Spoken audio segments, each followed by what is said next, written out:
Finally, to introduce our speakers for this afternoon, may I call Mr. Franz Abanya, my Y4PH partner as a moderator or host for this today's event. Franz? Salamat, Risa. And now, it's an honor to introduce to everyone our speakers for today's webinar. Our first speaker is Miss Margaret Beheshti. She finished her Bachelor of Arts in Social Sciences, Social Anthropology, Psychology degree at the University of the Philippines, Baguio. She currently works as a freelance.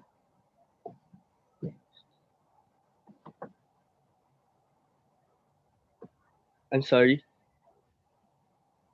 She is currently an operations supervisor for an account that deals with helping people with hearing loss to understand their phone calls better. Her educational background includes a Bachelor of Arts in Social Sciences, Social Anthropology, Psychology from the University of the Philippines, Baguio. And our second speaker is Miss Russet Navato. She finished her Bachelor of Arts in Social Sciences, Social Anthropology, Psychology degree at the University of the Philippines, Baguio. She currently works as a freelance writer. She is a member of the Research and Development Committee and the Information Management Committee of the Youth for Pangasinan Heritage. She is also the current head of the Subcommittee on Creative and Visual Arts of the Youth for Pangasinan Heritage. She is one of the selected artists in the Yuanazine for the first two issues published by the ASEAN Youth Forum, and one of her creative works is the front cover for the second issue. Her interests include cultural heritage and museums. Let us all virtually welcome our speaker for Buri and Apay, a local crafting and weaving tradition in Bolinao, Pangasinan. Ms. Russet C. Navato and Ms. Margaret S. Beheshti. The screen is yours now.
Hello, everyone. Apologies for that tech diff. First of all, we would like to thank Y4PH for giving us the opportunity to present our undergrad thesis. This is almost like the thesis defense we never had, so please be kind to us. Thank you so much for having us. And to everyone who is currently tuning into this webinar, we hope that we leave you with a greater understanding and appreciation for the Bolinao crafting industry. So, nagsimula ang thesis na ito through our desire to study something related to Philippine material culture. Unang naisipan namin na i-research ay ang banig dahil napansin namin na hindi na ito masyadong nakita sa mga kabahayan. We found this article about Bolinao mats in relation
All right. Apologies again for that slight tech diff. So, anywho, where was I? So, yeah. Nagsimula ang thesis na to when we found an article online about Bolinao Mats and courtship. And in that article, the writer said that the men or boys would um, prepare the materials being used for mat weaving when they were courting women. And we found that interesting. That was the goal. That was what we wanted to write about. But when we got to Bolinao, what happened was we found that courtship wasn't a central part in the mat making process as much as it used to be. So instead, we decided to wing it. And what came out was something beautiful and in plain sight, something taken for granted. Buri and Apay, local crafting and weaving tradition in Bolinao and Pangasinan.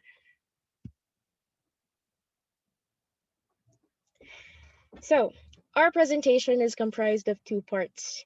I will cover the first part, where I will talk about material culture and its role in understanding culture's existence in the social and economic sphere. This will serve as a precursor to our discussion on the analysis of our findings. Russet, on the other hand, will cover the second part where she will discuss crafting in Bolinao. This is where she will explain in detail the data we were able to gather from our fieldwork. All right, let's get to it. So, the banig can be classified according to materials used, function, and weaving techniques used. Depending on what part of the country they came from, mats or banig are called by the names of material which they are made of.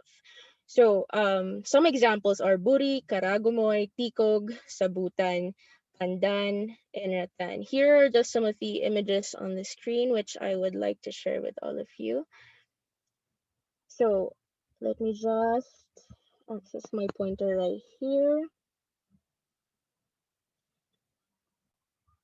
This one is the buri palm. This one is the pandan. This one is ratan. And this one is karagumoy. All right. So moving back, the second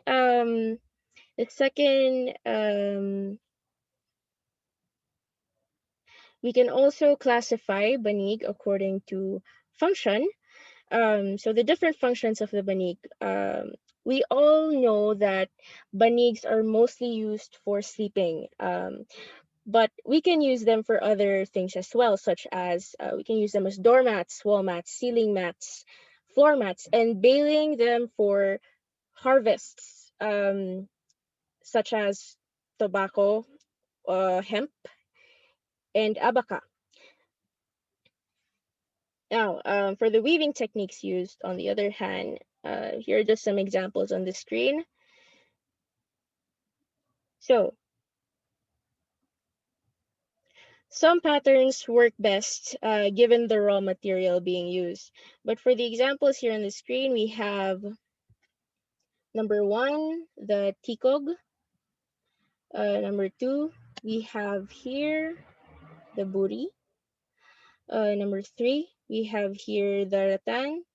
And number four, we have, wait, where was I? No, sorry, apologies. So the weaving techniques used, we have here the hinablanan. The weaves are done in the backstrap or wood frame loom. And number two, we have here sinalasala, the simple and plain over one and under one weave found in most basic mats. And number three, we have the kinabanan, which is a hexagonal weave. Number four, we have the sinabatan, the use of dyed strips as the design elements of the strips. Now, we already gave you a sneak peek of what buri mats look like. It's number four over here.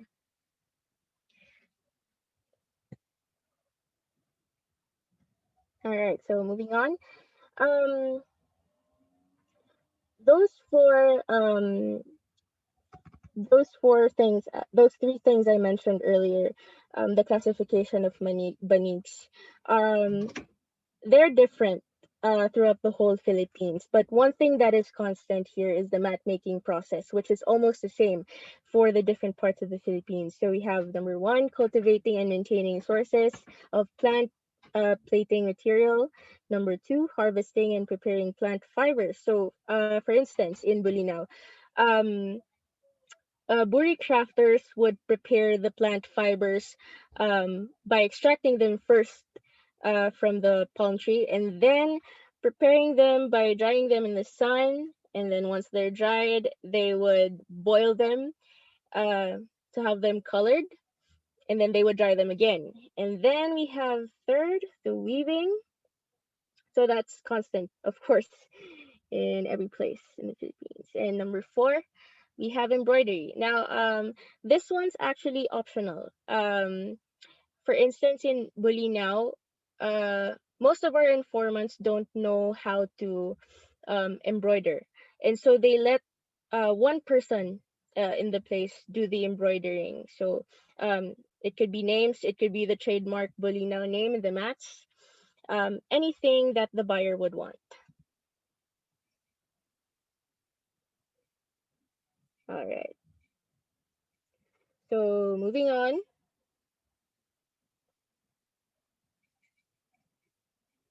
mats reflect the knowledge, skills, and preferences of one's culture.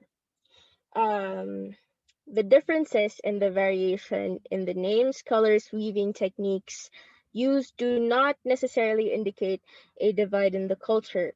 Rather, when perceived in a collective manner, Philippine mats show the similarities in culture. So, one thing that one of our main sources, where we got most of what we wrote in our thesis, here, one thing that was written there.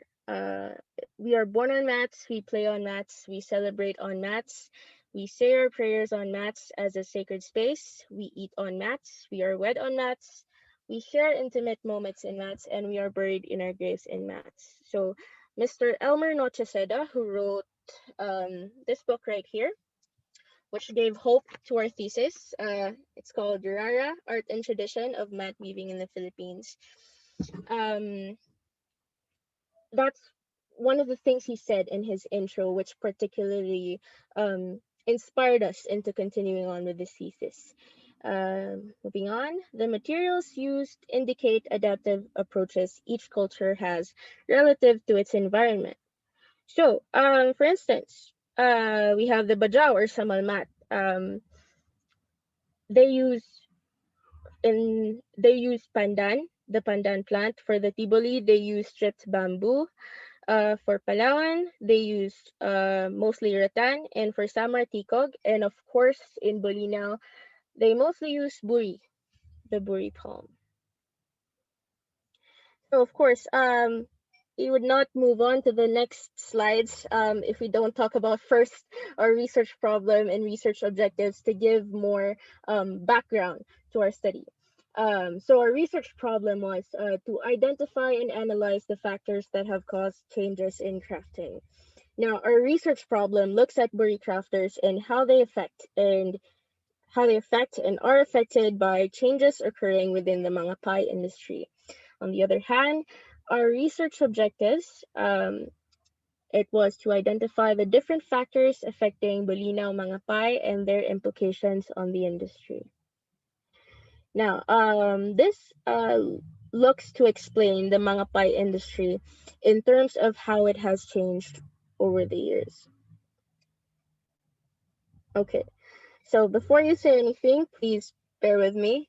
Uh, this looks confusing because it is confusing. It's the framework of our study.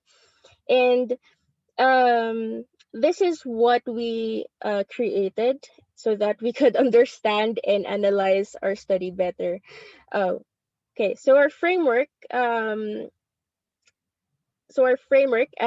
its core is constructed by the relationship between the individual and the environment.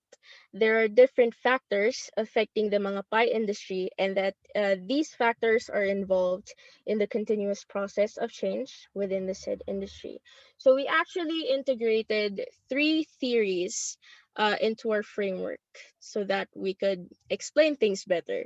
It was the only way we know or we knew how to um, explain the results of our fieldwork. Okay, so let me mention one of them. Let me just access my pointer right here. Okay, so over here you're looking at the ecological systems theory by Yuri Bronfenbrenner. Um, this theory looks at the development of Buri crafters within the context of a system of relationships forming their environment. Now, we looked at this in relation to the development of the functions of mats over time because we believe that the crafters who are situated within the system of layers have influenced the changes in the functions of Apay, the changes in the functions of Apay. Next, we actually have the structure. No, yeah, the social exchange theory by George Homans. Now, we actually um, we actually inputted that because we believe that uh we believe that um we can't explain the different factors that affect the evolution of Apay over time if we don't look at the Buri crafter first. So the social exchange theory actually explains how individuals look at costs and rewards before entering a relationship. So individuals would usually look towards the rewards more if they want to sustain a relationship. Now,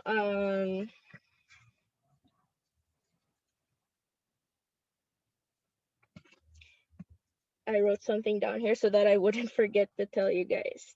Okay, so costs and benefits are always considered on both sides, and the exchange is driven to the extent to which each side determines the benefits greater than the costs of the exchange. In other words, this theory explains and predicts the interactions of individuals and social groups when exchanging goods and services, and these interactions are goal directed, negotiated, and continuously evaluated. Now, we put that in our framework because um,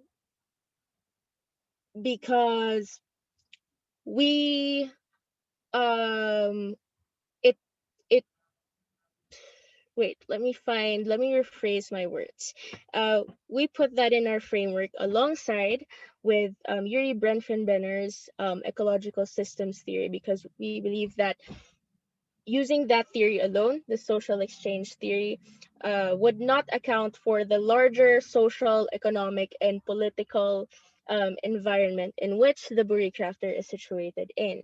And lastly, for the last theory that we integrated into our framework, we have the structuration theory by Anthony Giddens. So I also wrote something down here so that I wouldn't forget.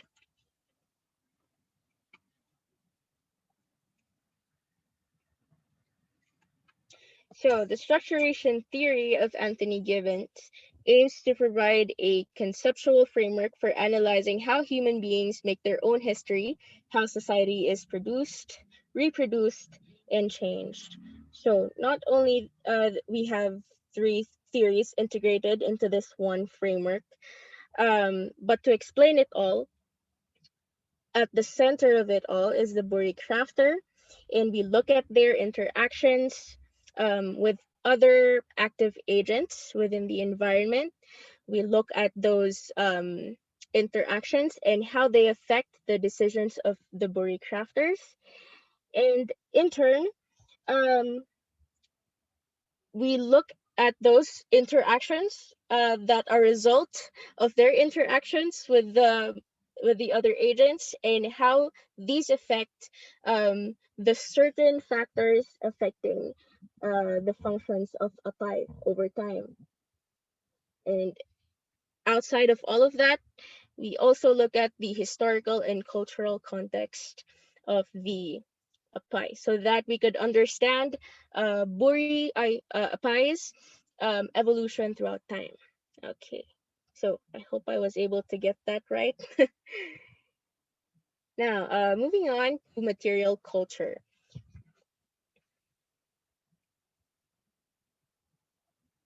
Okay, so the reason why we want to talk about material culture is that um,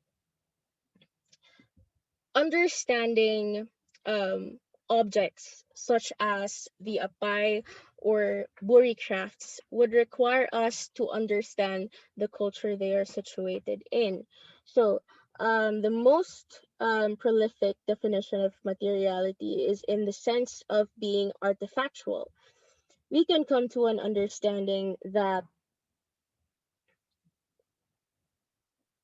ourselves and others and the world, and how these artifacts affect our cultures and and perceptions through artifactual analysis. Um, we can come to an understanding of ourselves and others and the world, and how these artifacts affect our cultures and perceptions through artifactual analysis. Thus, objects aren't the same anymore. They aren't just objects. They are what constitutes our beliefs, values, ideas, behaviors, and perceptions. Now, um, for the first point here, objects are routinely part of our everyday existence and mediate our interactions with reality. Most of us would think that we have our control over objects and not the other way around. Um, but this is not the case. Sometimes material culture could affect um, our perceptions of things. People need objects to comprehend and perform aspects related to selfhood and sociality, as well as to navigate the complex and broad sphere of culture. Um, so we have here a statement which I would like to highlight.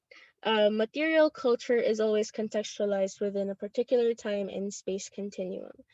Um, if we notice, most of the time we look at objects in such a way that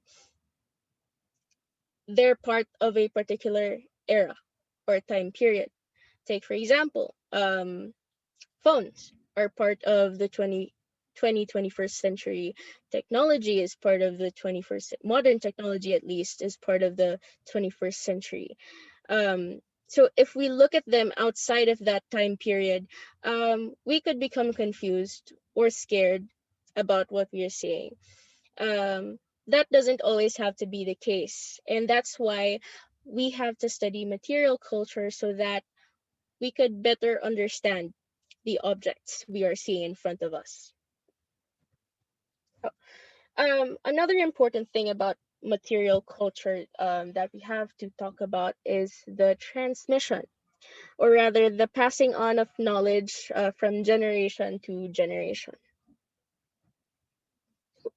Um, One thing we wrote in our thesis that we would like to highlight again is the cultural transmission of craft skills learning by Cavalli, Sforza, and Feldman.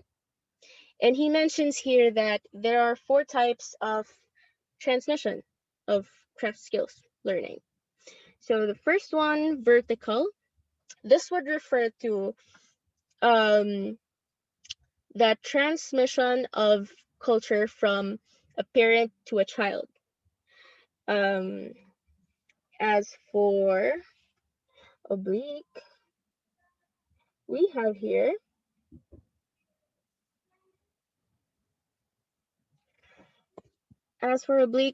here learning from non-parents of the older generation.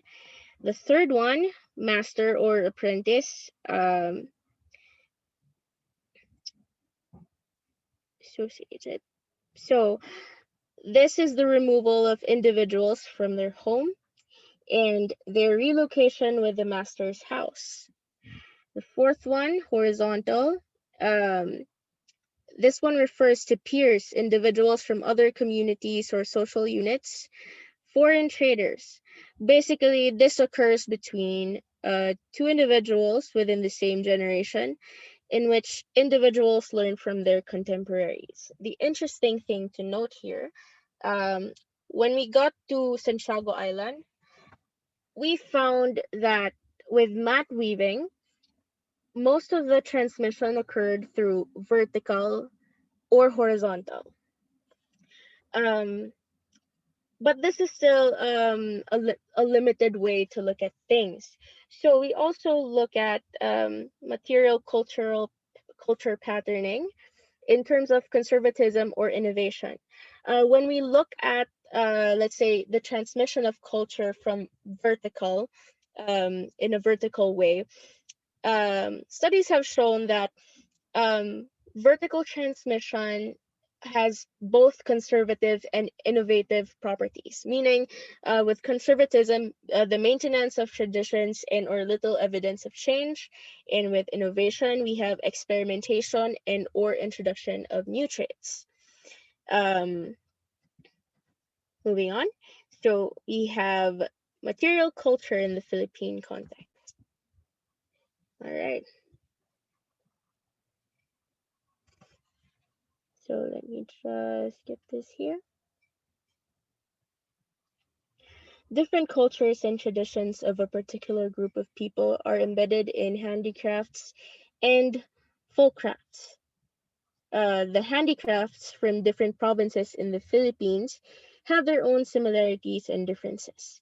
Embedded in these handicrafts are these distinct cultures and traditions of a particular group of people. It represents the spirit, identity, and lifestyle of its people. The second point here, the materials used in handicrafts depend on a particular group one belongs to and on one's geographic location. So as I mentioned earlier, with the with how banigs can be classified, if you can remember, um, in different places such as Palawan, Samal, Pangasinan, they used different raw materials which were available to them. And I think this is the case with craft culture, specifically with weaving, because most of the most of the crafters would have to depend on their environment for the resources that they would use to make their crafts. All right, so moving on. Galang argued that mat weaving is not a profitable industry because it consumes a lot of time before a worker can finish one mat. For instance, to make a fine mat, weavers would take about a month to be done, but the women mat weavers had no choice because the mat weaving industry is the main industry in their town, so they find contentment with mat weaving. We beg to disagree with this statement. Actually, what we found when we went to Santiago Island, we found that the workers actually had a system in place. So they had this thing called the buyer seller relationship, which will be talked about later on in more detail. But they had the buyer seller relationship where most of their mats or crafts would go through a middleman, some kind of a middleman first before it reached actual buyers. Now, the sellers we are referring to here are the Buri crafters. On the other hand, the buyers are persons of contact within the community who take on orders and give them to our sellers for them to make different crafts, different crafts which are in demand or which are required by the actual buyers. All right, before moving on, we're almost done with the first part. We have the methodology here. So we used the interview and observation as our main research methods. Now, with the interview, we conducted a semi structured interview wherein we interviewed nine nine informants. Most of them were middle aged upwards, and all of them were female. As for observation, um, we were actually lucky enough, and we're even grateful and so thankful that they let us um, observe them for a period of time. So we actually they opened up their homes to us. They were willing enough to uh, accommodate us when we needed to interview people. But uh, for the observation part here, we weren't actually able to ask them all of the questions, since sometimes they were a bit hesitant in answering some of them, especially if it concerned um, money.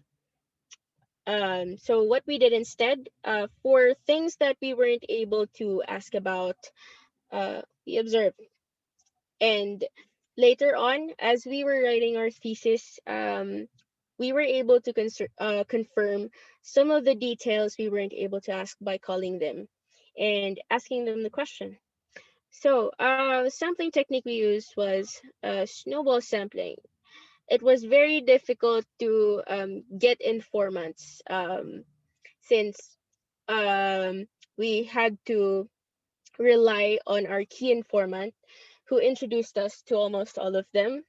And I think we only had one or two who we were able to interview by chance, just by meeting them when we were in a carinderia. But for most of the informants, we relied on our key informant to show us the way and bring us to the places where we could interview more people. All right, so I now give the floor to Russet to explain more about the second part of our thesis.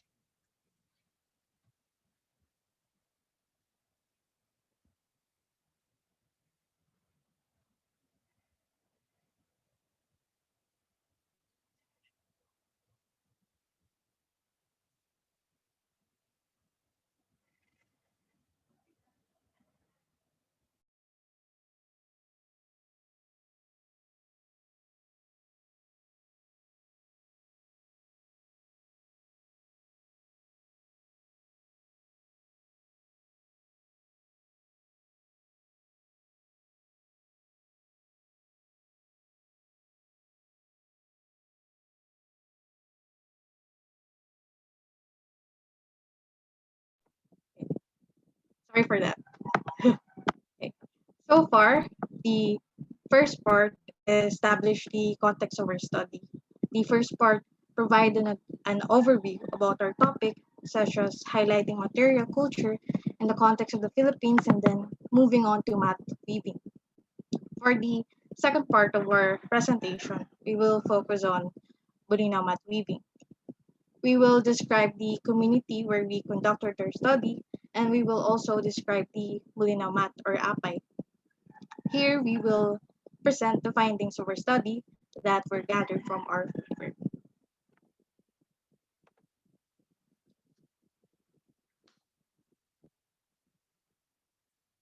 Ayon sa official website ng Pangasinan, marami ang pangunahing pangkabuhayan sa Bolinao, gaya na lamang ng pangingisda. Kabilang sa kanilang pangunahing pangkabuhayan ay ang paggawa ng samot-saring mga kagamitan na gawa sa iba't ibang material tulad ng shell crafts, bamboo at wood crafts at buri crafts. Base sa mga nakalista na pangkabuhayan, masasabi natin masigla nga ang crafting industry sa Bolinao. Gaya ng naunang nabanggit, sa Santiago Island kami nagsagawa ng fieldwork. Makikita nyo sa larawan na ang Santiago Island ay matatagpuan sa kaduluhan ng Pangasinan.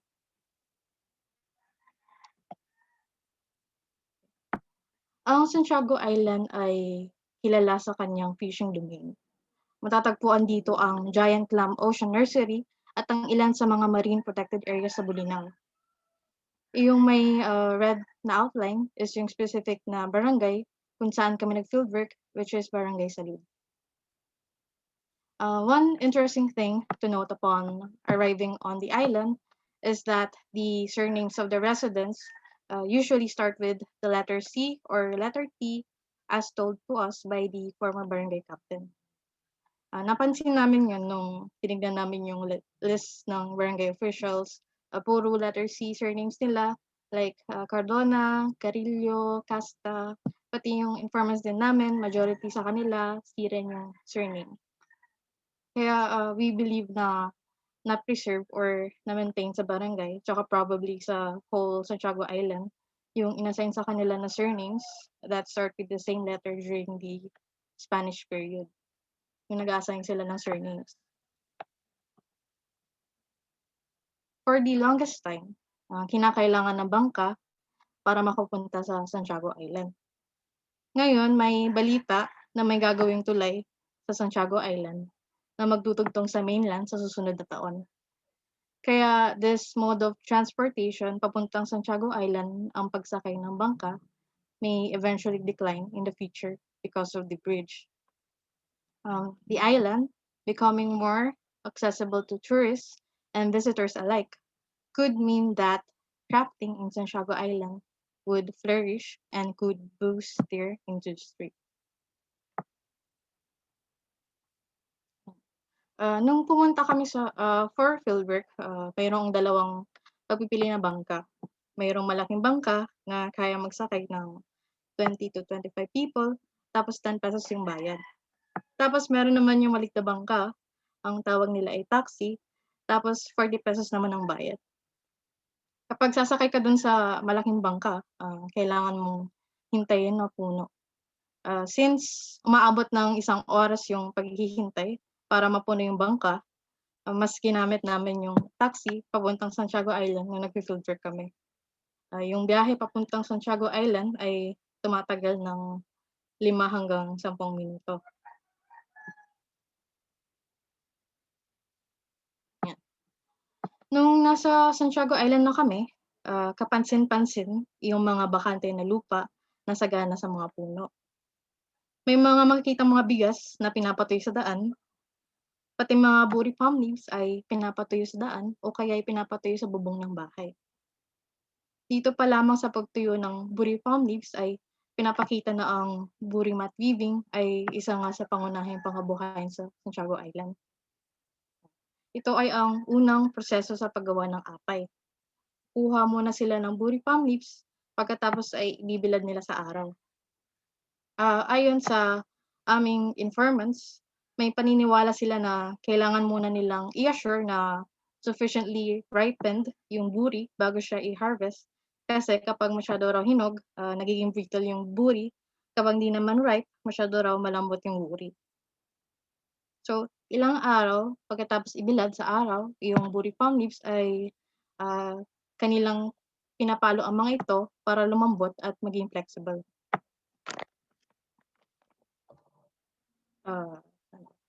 Nirorolyo nila pagkatapos para ma-maintain nila yung flexibility ng buri palm leaves.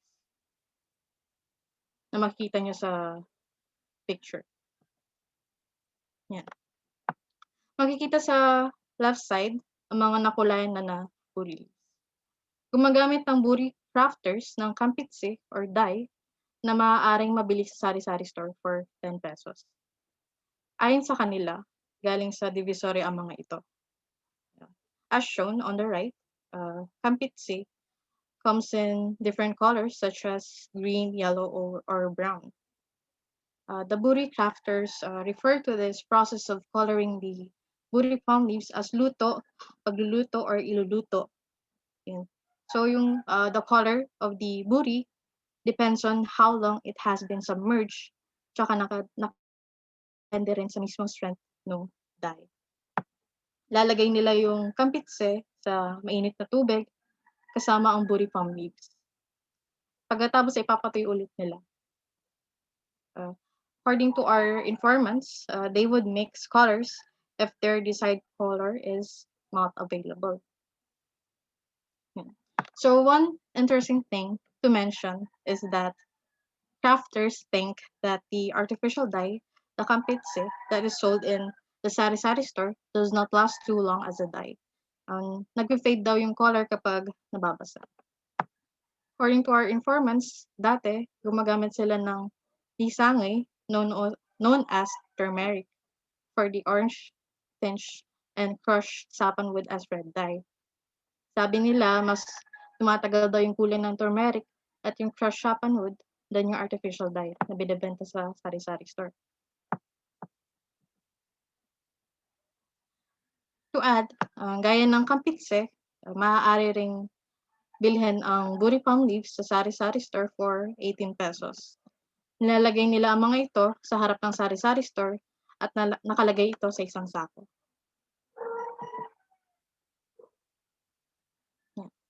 Pagkatapos ibilad at kulayat, ang buri palm leaves ay hinahati into desired narrow strands through the use of the pangisaan, as shown on the slide. Pangisaan is characterized with a wood with steel blades that strips the buri into narrow lengths. Ayon sa aming informants, gumagamit sila dati ng kutsilyo sa paghahati ng buri palm leaves. Isa-isa pa nilang hinahati yung buri leaves tapos kailangan pa nilang ipantay yung sukat ng mga nagawa nila. Drastically, nabawas yung oras ng paggawa nila ng crafts dahil sa paggamit ng pangisaan. So here, as shown on the right side of the slide, makikita natin yung itsura ng buri palm leaves pagkatapos gamitan ang pangisaan.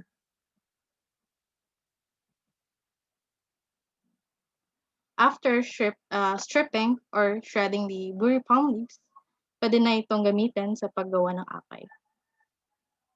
Ang paggawa ng apay ay kinakailangan ng tiyaga at determinasyon. Tumatagal ng 1 hanggang 2 linggo ang paggawa ng isang apay. The weaver on the left side of the slide has been weaving this particular mat for days, and her age is around 80 years old, which makes her our oldest informant. She only spoke to us in Bolinao, tapos may hearing problems din sila. Pero may nagmagandang loob na tulungan kami na mag-translate during our interview with her. Yung basidor na makikita sa dulo ng apay makes the Bolinao Mat Weaving. Basidor is a bamboo pole na may slit. Ang main function niya is to hold the mat while the mat is being woven. Using the bastidor makes the mat clean and uniform while being woven.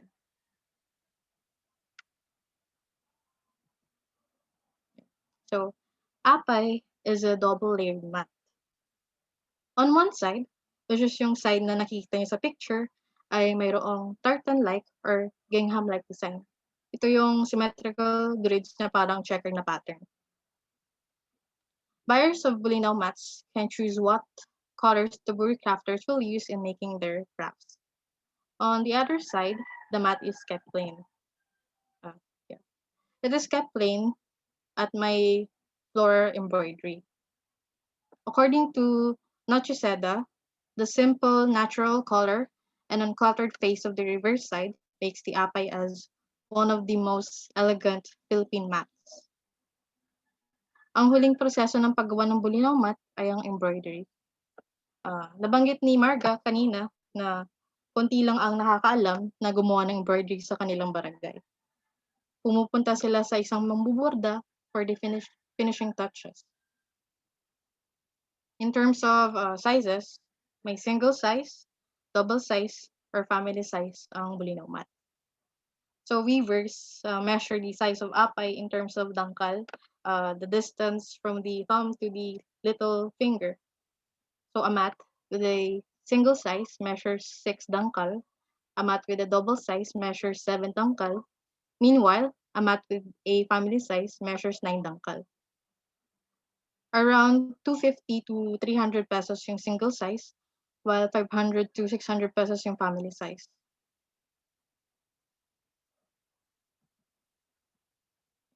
So traditionally, mats are used for utilitarian purposes.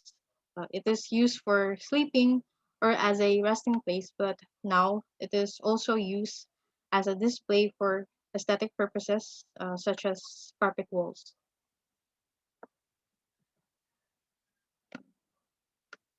The people in Barangay Salud have been weaving mats for a long time, according to them. pero hindi nila alam exactly kung kailan talaga nagsimula yung paggawa nila ng Bolinao Mat. Alam lang nila na matagal na yung paggawa ng apay, tsaka they considered their occupation as customary. This tradition has been passed on at an early age and has been practiced by mostly women. Kung mapapansin niyo sa picture, lahat sila ay babae. About men, men also participate in the weaving process, but usually sila yung nagpe-prepare ng buri leaves. Women usually do all the actual weaving. Okay, so here. For the presentation of our qualitative findings, we identified some factors affecting the Bolinao Mat or Apay, leading to some changes with time. Hinati namin yung factors into four, but these factors are not necessarily exclusive kasi they interact with each other. Yeah. So, first, nakita namin na may commercialization of booty crafts. According to our informants, umaabot sa ibang bansa yung mga booty crafts such as Israel. Para maging suitable for touristic commercialization, iniiba nila yung kulay, disenyo at itsura ng usual nilang ginagawang booty crafts. Yung buyer or yung middleman, yung nagsasabi sa mga booty crafters kung anong kulay or disenyo ng booty crafts ang preferred nila. Nakaka-modify yung booty crafts due to commercialization. And this is apparent nung na-introduce yung ibang booty crafts such as bags, wallets, and envelopes. Sabi sa amin ng booty crafters, banig talaga yung una nilang natutunan. Bigla na lang daw nag-trend yung paggawa ng bags at iba pang booty crafts.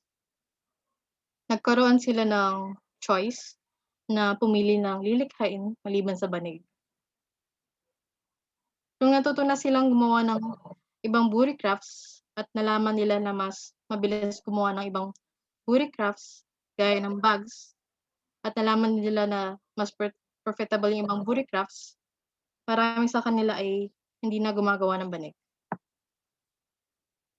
Nag-shift yung attention nila from mats to other booty crafts. Yan, so compared sa 1 to 2 weeks na paggawa ng mat, weaving a bag would take them only an hour. The bags and wallets usually cost about 150 to 500 pesos depending on the size and style. Yeah, since marami sa mga na-interview namin ay may edad na, mas gusto nila na gumawa ng bags. For instance, one of our informants said, noong tumatanda na ako, bag na ginagawa ko. Another informant told us na mas convenient dalhin at gumawa ng bags tuwing nagsosocialize sila sa kanilang mga kapitbahay. Yan. Yung iba naman ay gumagawa pa rin ng banig kasi hindi raw nila alam gumawa ng ibang booty crafts. Nahihirapan silang gawin yung handle ng booty bags kasi kailangan pa raw i-wrap yung booty around the base of the handle. Despite the introduction of other booty crafts such as bags, mini-maintain pa rin nila sa ibang orders ng booty crafts yung Bolinao Mat design, which is yung symmetrical grid na makikita sa picture. Commercialization of booty crafts has generated an increase of income for booty crafters.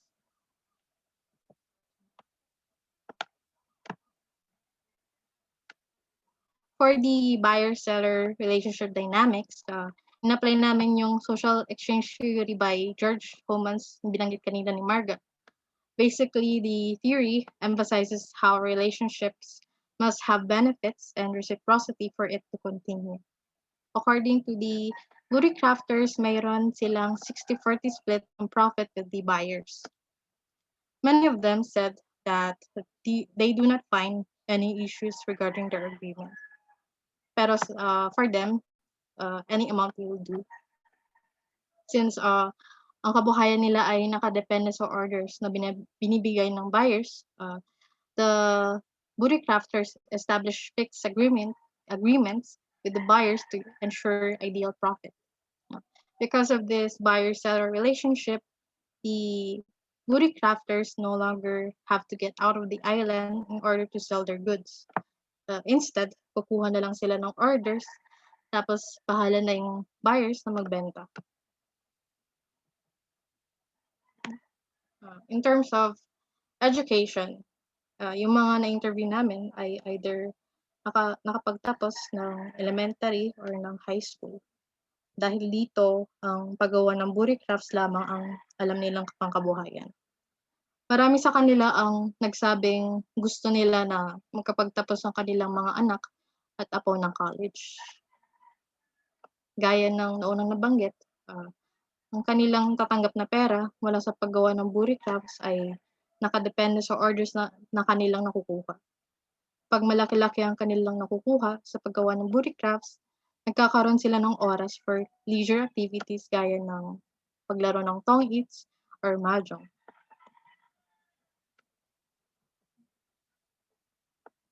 Yeah. Technology has influenced our society, and the crafting industry is no exception to this. The most apparent influence of technology is communication. Mas dumaling transactions between the booty crafters at ng buyers through the use of phones. Next, according to our informants, mas interested yung younger generation na maglaro ng mobile games tsaka gumamit ng computers. Technology has influenced the younger generation not to engage in booty crafting. And this contributes to the decline of the mangapay industry, the mat weaving industry, since yung order generation, since yung order generation, since yung order generation, yung majority na gumagawa ng booty crafts. Apart from this, the advancement in tools, especially the use of pangisaan, made weaving much easier. Gaya ng naunang nabanggit, gumagamit sila dati ng kutsilyo, tapos iisa-isahin pa nila yung bawat strip ng booty leaves. Now, marami na silang nagagawang strips kada isang gamit ng pangisaan. In addition, the access to manufactured goods, according to the authors that we cited, lead to crafts being threatened. Manufactured products like plastic bags and carpets made from nylon or synthetic fiber ang usually ginagamit ng mga tao ngayon. Dahil sa manufactured products na ito, nagde-decline na ang local crafts. Instead of using local crafts like everyday objects na dapat na usually na dapat nakita natin araw-araw, mas ginagawa silang souvenirs instead. In the case of booty crafts, may influence ang government nila to promote Bolinao through making booty crafts as souvenirs because of tourism. Dagdag pa rito, sinabi ng informants namin na mabenta yung mga gawa nila sa mga foreigners na pupunta sa beach. But what about us, the locals?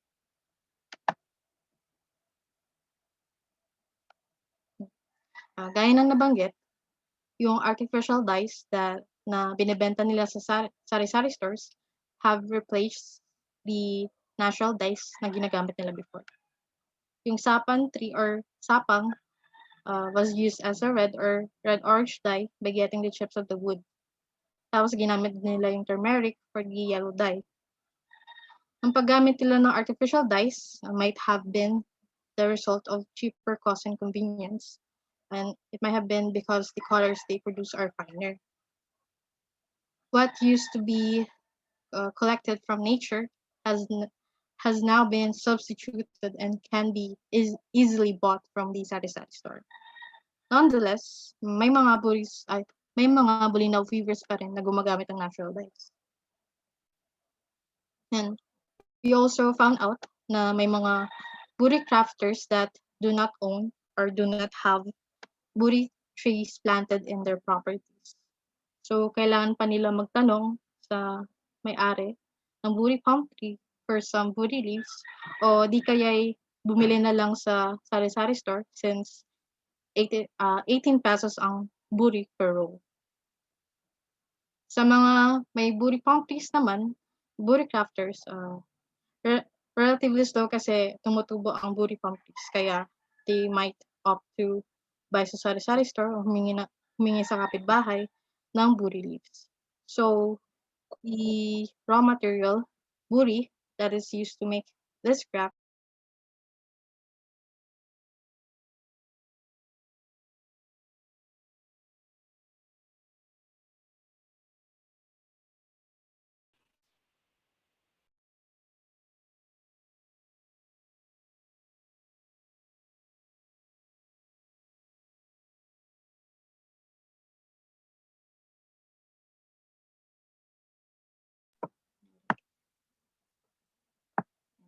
in terms of cultural factors, our findings suggest that there is a cultural change as a result of old patterns of culture being replaced by new ones. For instance, marami sa aming informants ay hindi masyadong skillful sa paggawa ng Bolinao mats.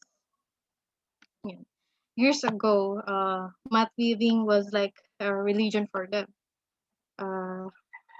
Di pa prevalent ang ibang buri crafts tapos mats lang ginagawa nila. Since nag-shift na yung attention from weaving mats to weaving other buri crafts such as bags, di na masyadong natuturuan ang younger generation na gumawa ng mats. Instead, tinuturuan silang gumawa ng bags or wallets. Papasok din dito yung paggawa ng embroidery since konti lang sa kanilang marunong magborda. Kailangan pa nilang pumunta sa isang mangbuborda para ilagay yung embroidery ng buri crafts.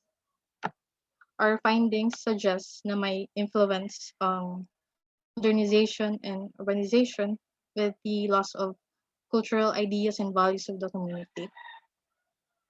Mayroong transmission of knowledge to the younger generation, but many of them do not intend to make it as their occupation. Yung kagustuhan din ng buri crafters na makapagtapos ng pag-aaral ng mga anak at apo nila is also a factor. It should also be noted na not all of the family members of the buri crafters ay buri crafters din. May mga nagtatrabaho sa other places such as Manila, tapos job nila is call center agent. Marami sa younger generation ay nagtatrabaho sa labas ng Santiago Island. The younger generation not intending to have weaving as their occupation endangers the transmission of the knowledge and skills to the next generation.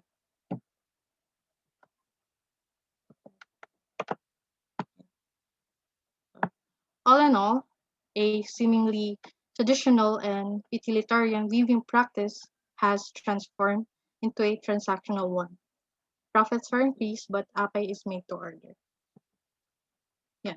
We want to end this webinar by encouraging people to support our own local products. Thank you very much.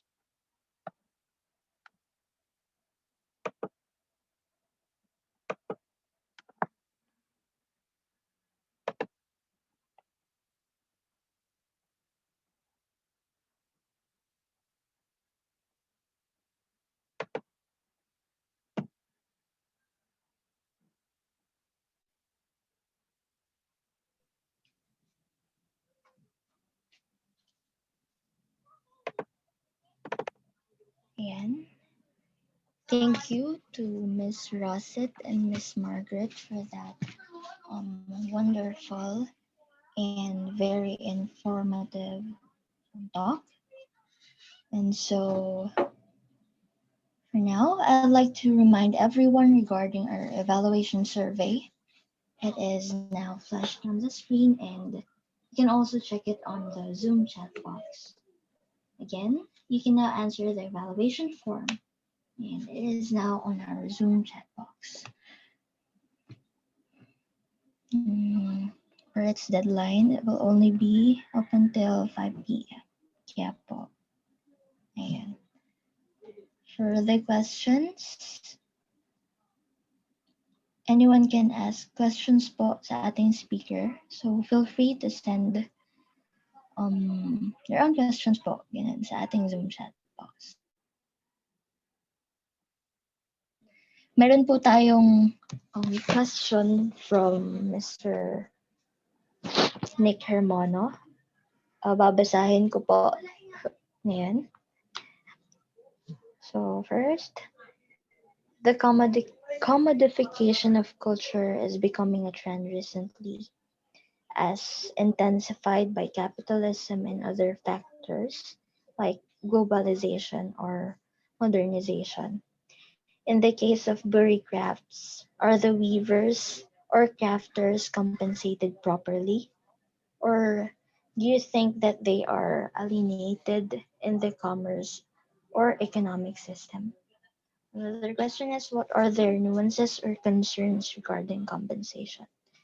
So, Ate Russet and Ate Margaret, ito po ang question from Kuya Nick. Okay, all right. Let me try to answer that question. Okay, so first of all, alienated is a subjective term. If we look at it that way, it's a subjective term because our buri crafters, they get paid um, through a 60-40 deal with the buyers.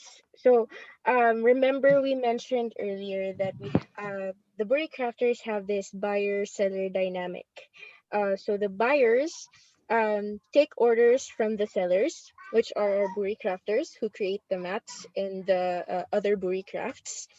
And our buyers are the middlemen. 60% of the whatever they get for their crafts go to the buyers, and 40% goes to the crafters.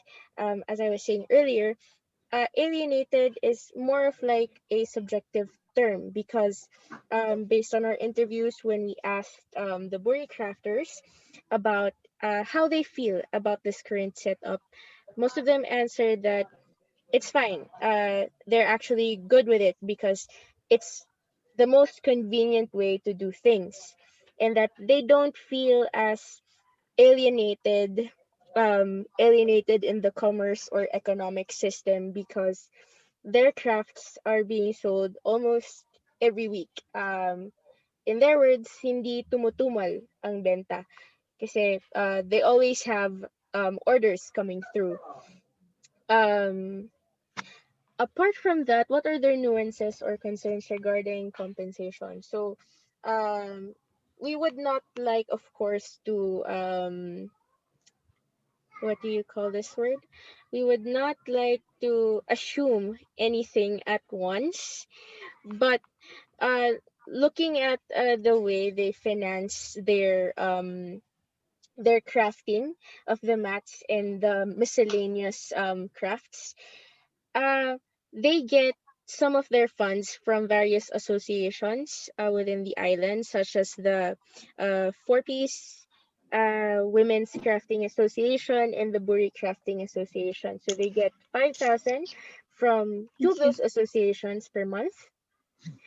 Although we were not able to, I guess, ask more um, about that if it's enough or if it's not enough. We were not able to ask more about that since they were a bit hesitant to answer questions when it came to money.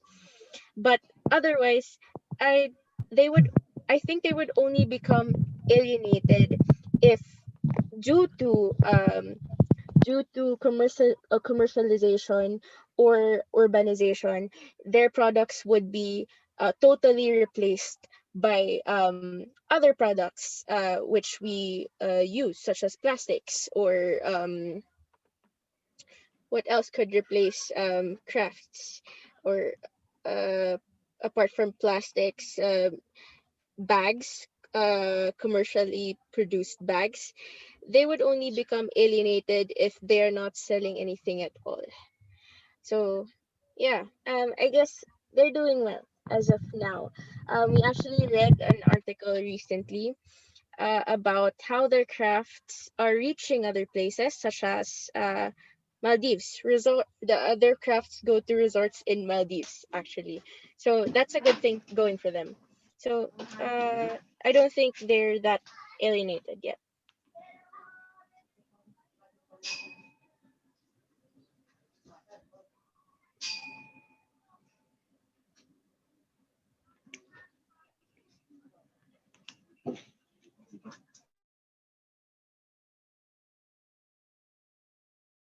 There is another question from Mr. Nathaniel Joel Daroy. Congratulations. Congratulations to our resources speakers. In your study and fieldwork, were you able to profile that mat weavers?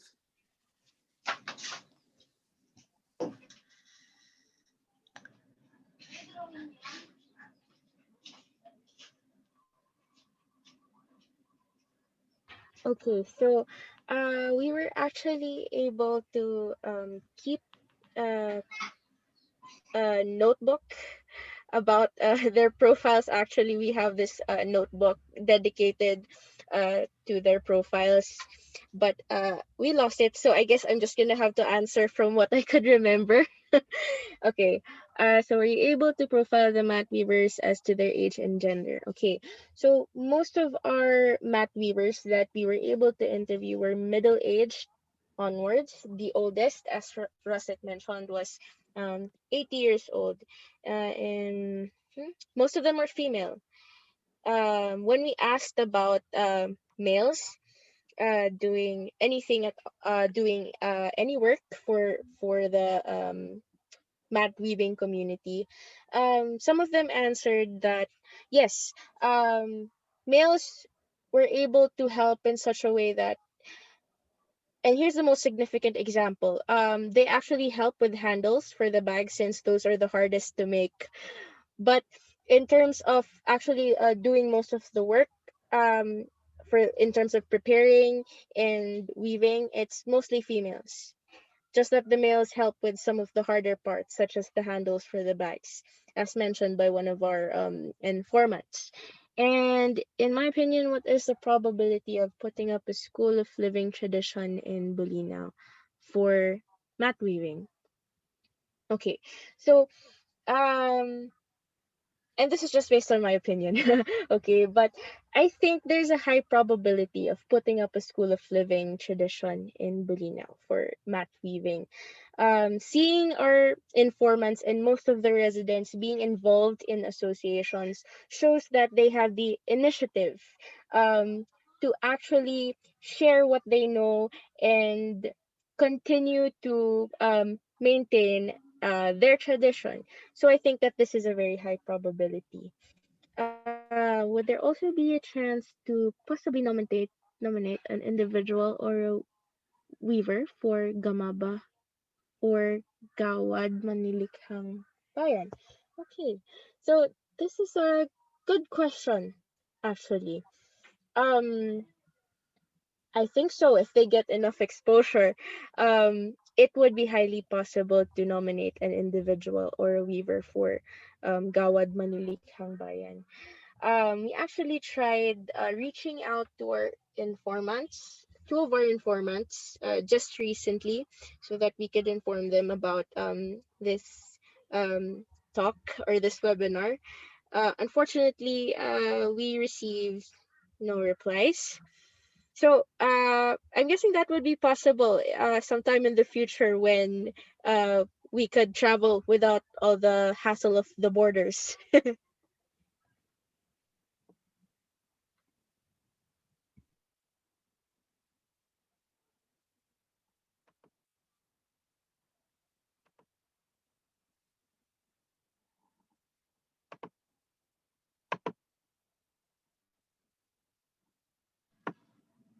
Yan. Thank you po. Another question here is, did you notice in your fieldwork any weavers from the younger generation? If not, or only a few, do you believe the weaving of these mats and other crafts is in danger of extinction when the older generation of weavers passes away? And what can we do to prevent the extinction of this heritage of ours? Ate Margaret? Ito po ang question from Sir Jandan de Vera.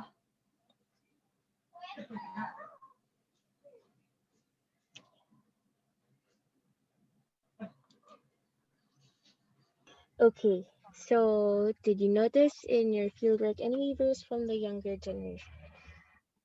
Okay, so how young? I guess the youngest, if you're referring to our generation, like younger generation, I'm afraid we did not notice anyone from our generation. But the youngest, I would have to say, late 30s, but none from our age group. If not, or only a few, do you believe the weaving of these mats and other crafts is in danger? The older passes away, hoping that they will live longer. This is knowing that now focuses on even more careers. So, um, I think I was able to mention earlier that um, the transmission of culture, um, the transmission of wait, let me just pull up my notes so that I could answer your question better. Okay, let me just go through this one. Okay.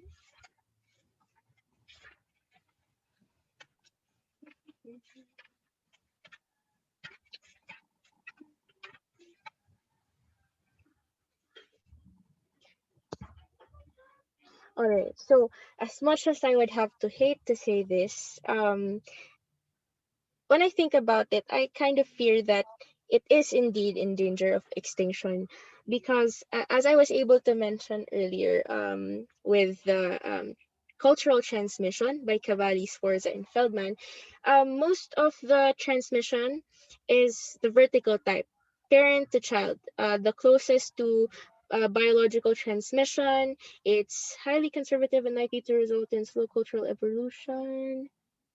Okay, so this commonly occurs between parents and same gender offspring. So, what we have observed in our fieldwork actually, and in our interviews, most of the transmission occurs through the vertical manner or the horizontal manner from their peers. But since with the vertical manner, um, a lot of the older generation are having trouble with finding younger people who are interested enough to choose crafting as a main source of living or as an occupation. So I feel like if these aren't passed, these practices or these ways of crafting aren't passed down enough to more of the younger generation, it can get extinct. This is knowing that what can we do to prevent the extinction of this heritage of ours? Okay, so and this is just based on my opinion. What can we do to prevent the extinction? Of course, holding talks like this is one way we can prevent the extinction of this heritage of ours. Culture is transmitted from generation to generation. So if we have enough people, have enough younger people, and more people, even if they're not young, who are interested enough to learn this weaving culture, we can save this heritage from extinction. So I hope I was able to answer your question. I'm not sure.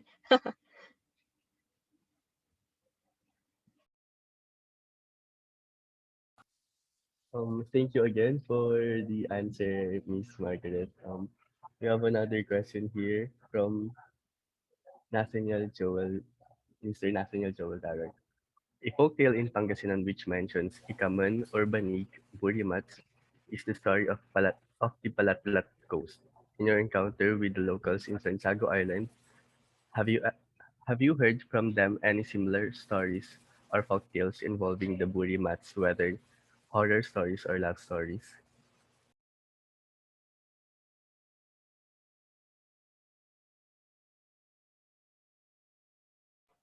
Okay, so unfortunately for me, I don't think I heard anything about the Ikamen or the story about the Palatlat ghost. Maybe Russet knows something.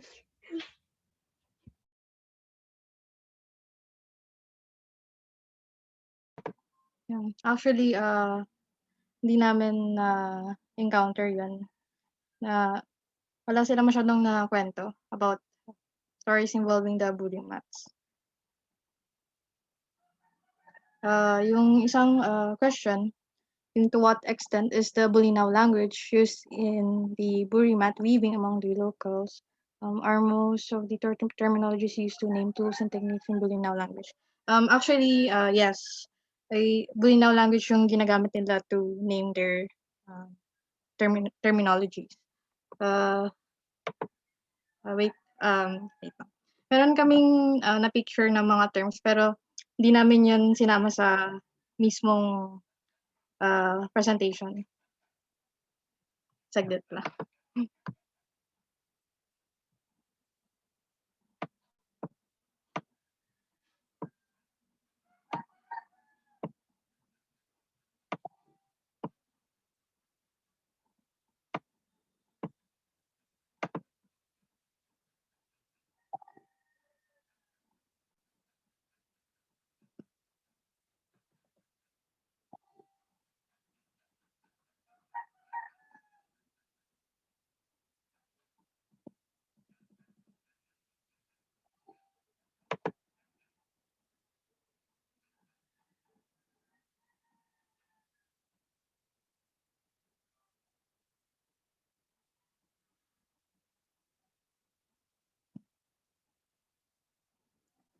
Ayun, habang, naglo-load pa yung ano, pictures, yung mga pinicture naming, terminologies.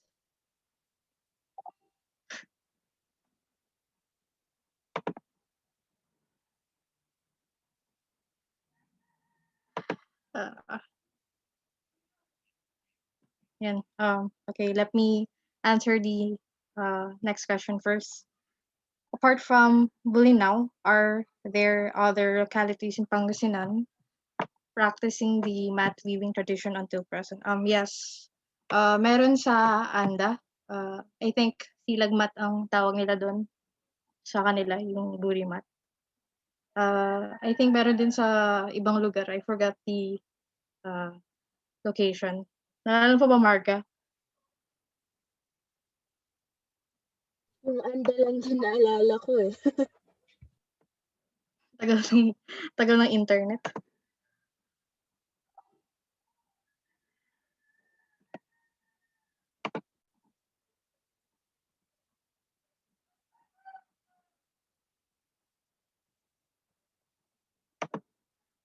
Yeah, wait. Uh,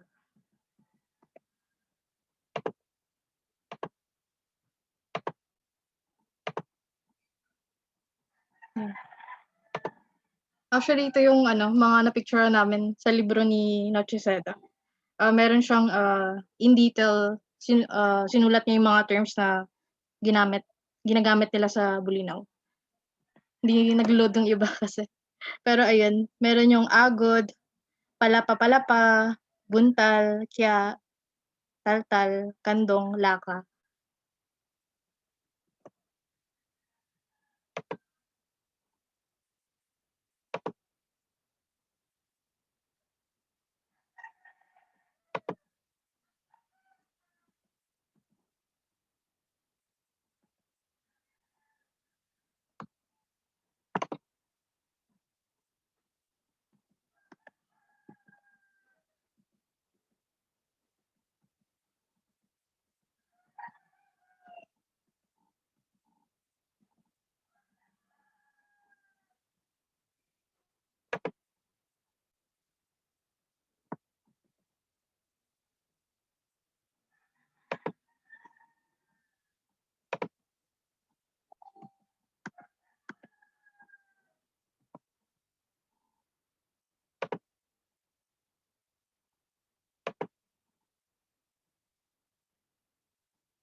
Another question from Mr. Nathaniel Joel Daroy.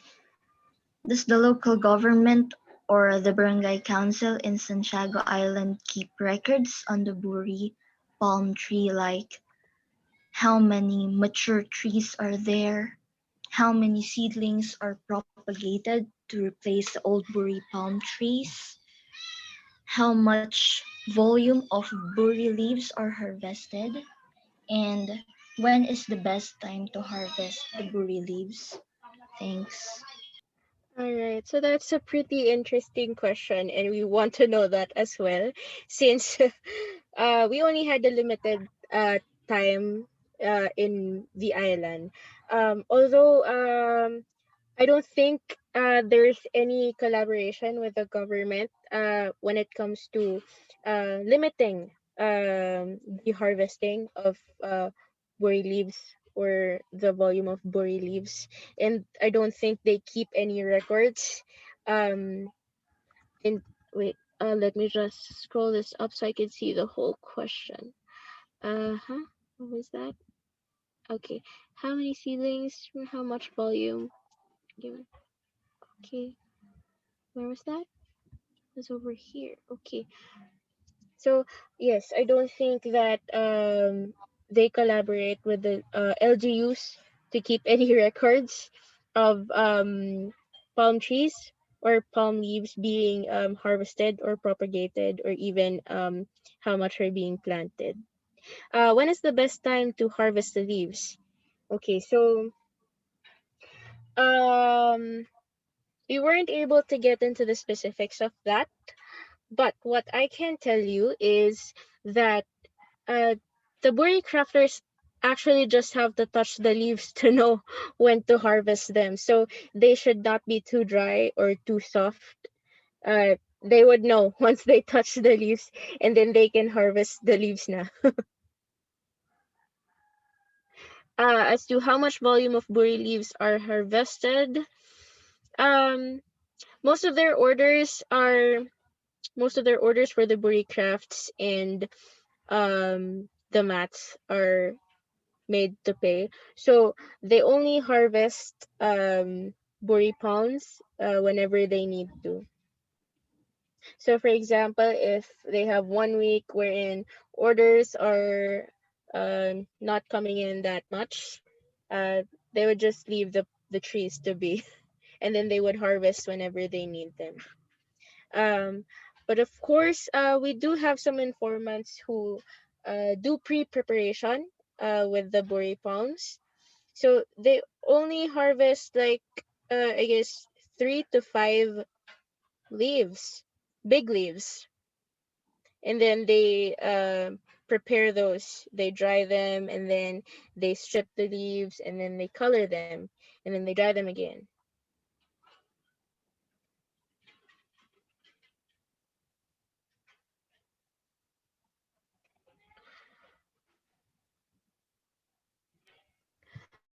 Okay, so I think I saw another question here.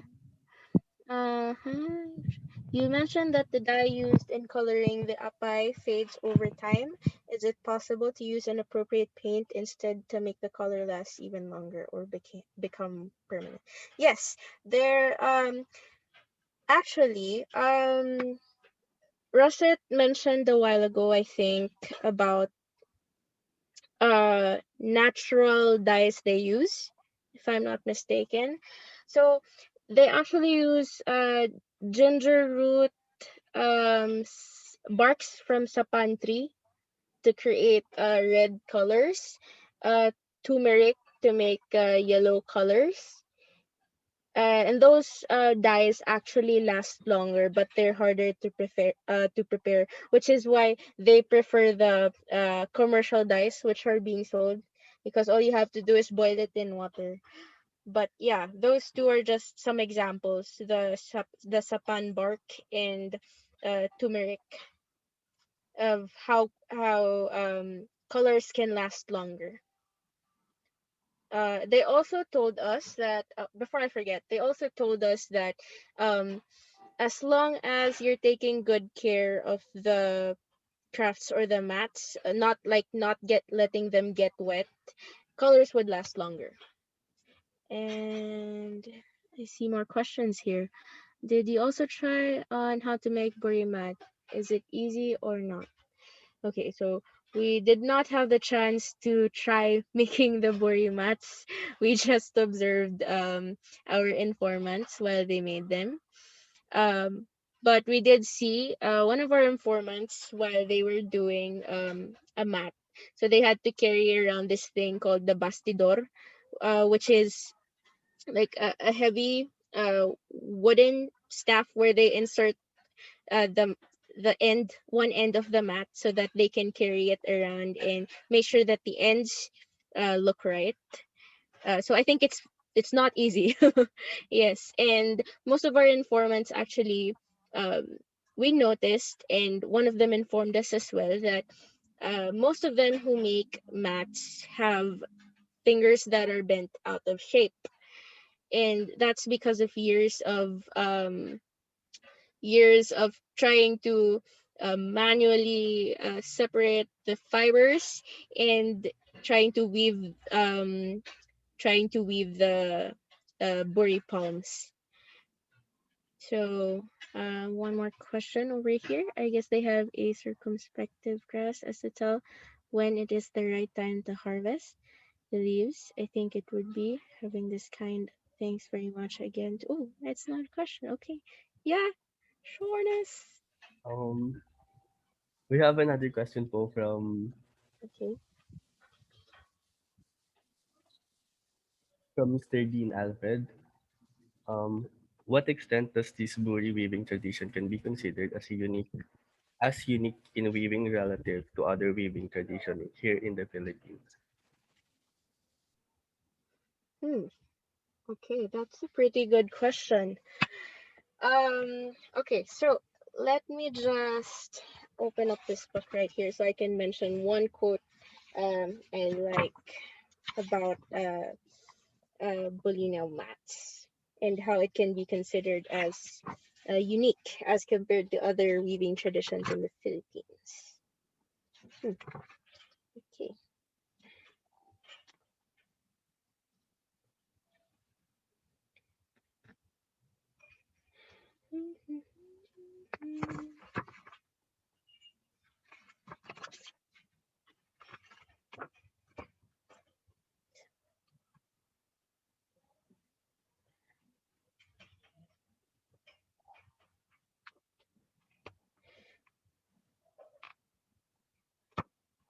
Okay, so the Bolinao mat is actually a very plain and simple mat. And at first glance, you won't think that it's unique compared to other mat weaving traditions. But the special thing about this mat is that its simplicity. I don't know if you guys noticed one of the pictures earlier in our presentation. Um, a very simple flower embroidery. That's one thing that sets it apart from um other mat weaving traditions. In that what else? Um I forgot what it's called. I think I can find it in this book right here so I can mention it to you guys.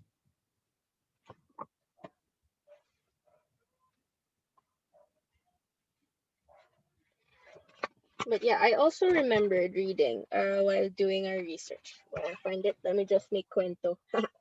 Okay, so I also remembered while doing research about a year ago while doing our thesis. Um,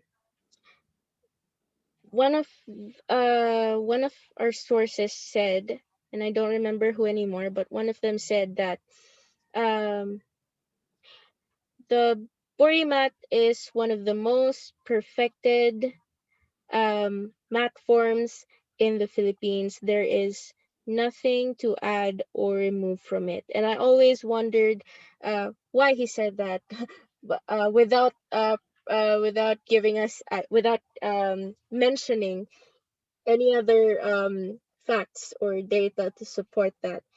But looking at the Bolinao mat, it has reached interprovincial importance in the Philippines, and as well as in other countries, even if it's that even if it's that simple. So I guess that's one thing that can set it apart. A lot of people still like it, even if it's that simple.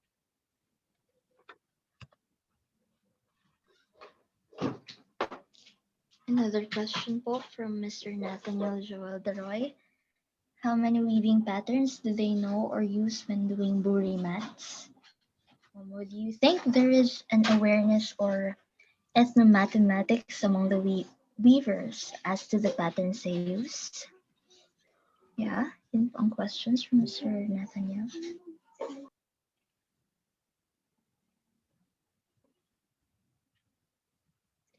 Okay, that's a very difficult question, but let me try my best to answer that. Okay, so how many weaving patterns do they know or use when doing buri mats? So far, based on what you've observed, we only saw like two weaving patterns, and I think I was able to mention them earlier. Let me just pull up my notes so I can answer you better. Those are called, wait for a moment, but those two weaving techniques are called, wait long. Okay, and okay, over here.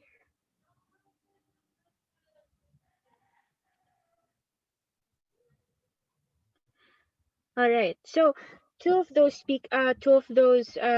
weaving techniques we noticed that they used a lot, not only with the mats, but with their other buri crafts as well, was the sinalasala and the sinabatan. Now the sinalasala is a simple and plain over one and under one weave found in most basic mats, whereas the sinabatan, the use of dyed strips as the design elements of stripes. These two are quite similar to each other. The sinabatan is just like pinaarteng version of the sinalasala because it's double weaved, and the only difference is that the second layer of the sinabatan is colored, while it's the layer under it is plain. The sinalasala is more like plain or just one layer with different color strips. um in with regards to awareness on ethnomathematics, um I'm not entirely sure about that, if they're aware about ethnomathematics and the patterns of how they make their crafts or mats. But um this is one thing that sets apart the buri mat from others, is that um the buri crafters could actually make the mats in such a way that um the small this what's the word for this, the small little imperfections in the mats, or their patterns, although their patterns are perfectly aligned, although the mats are perfectly made on the sides. The sides don't have any like hangs on them. Um, the small little imperfections within the mats show that um, they are aware of the patterns and they try to uh, adapt, trying to make uh, different patterns based on what their customers want. But regarding ethnomathematics, I don't think that it's much of a big concept that they would think about.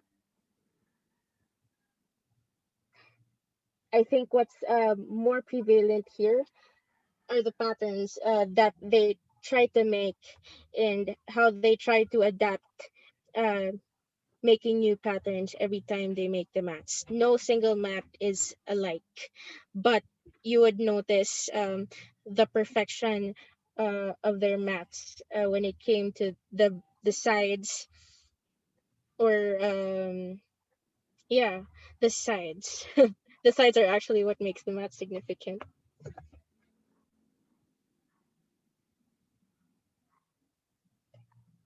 I think that's already our last question on this webinar.